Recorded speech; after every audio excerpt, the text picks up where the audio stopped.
दो तीन इश्यूज़ हैं जी आज के प्रोग्राम के लिए। एक तो बहुत आम खबर है, चंद दिन पहले लाड़काना के हवाले से खबर आई थी कि वहाँ पर बहुत सारे बच्चों को HIV जो है सिर्फ इस वजह से मुंतकिल हो गया है कि वहाँ एक डॉक्टर है, या तो उसको कोई साइको इश्यूज़ थे उसके साथ, या उसने यूज़ जो इंजेक्शन थे वो बार बार लगाता गया जिससे वो HIV जो वायरस है वो स्प्रेड हो गया।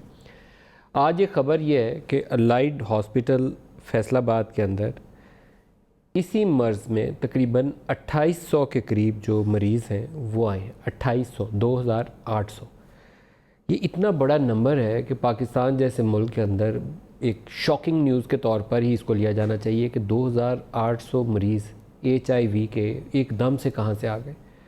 दूसरा साथ उसी खबर का एक हिस्सा कहता है कि सरगोदा के अंदर बहुत सारे ऐसे लोग हैं जो इस वायरस में मुब्तला हैं, और उसमें से कुछ की मौत इस वजह से हो गई कि उनको वक्त पे ट्रीटमेंट या अद्वियात नहीं मिल पाई।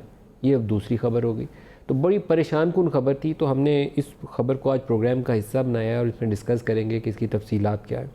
इसके साथ ऑल पार्टीज़ कॉन्फ्रेंस है और बजट का पास होने का हतमी मरहला है, जिसके ऊपर हुकूमत और अपोजिशन की जानिब से कभी कहा गया कि इकनॉमिक इश्यूज़ के ऊपर एक मिसाक करते हैं, और कभी कहा गया ये मिसाक नहीं है, ये तो मजाक है। उसके ऊपर भी बात करेंगे।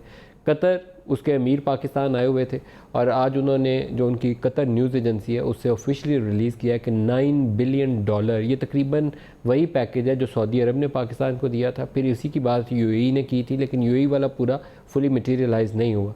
तो इन्होंने भी कहा कि हम $9 बिलियन की इकनॉमिक पार्टनरशिप पाकिस्तान के साथ करेंगे, और पाकिस्तान के जो मशीर ख़जाना है उन्होंने कहा कि $3 अरब इसमें से बराह रास्त या सरमायाकारी होगी, या वो पाकिस्तानी फॉरेन एक्सचेंज रिज़र्व जो है उसके अंदर डिपॉजिट रखवाएंगे। वैसे ही जैसे $3 अरब सऊदीज़ ने, और फिर $2 अरब और $3 अरब की रकम जो थी UAE ने पाकिस्तानी जो फॉरेन एक्सचेंज रिज़र्व्स हैं उनको सहारा देने की खातिर वो Pakistani reserve state bank of Pakistan के पास वो पैसे रखवा दिए।